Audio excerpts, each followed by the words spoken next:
Good morning, সুপ্রভাত।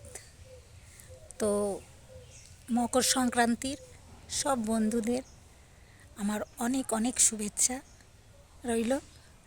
আর কে কে আমার মতো বাস্তু পুজো করো ভোর 4টের সময় উঠে স্নান টান করে জানাবে, পারলে পিঠে খেতে চলে আসবে।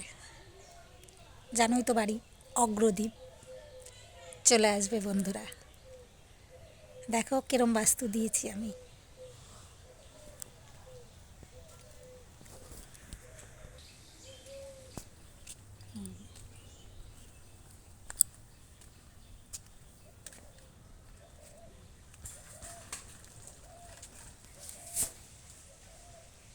টাটা, ভালো থাকবে।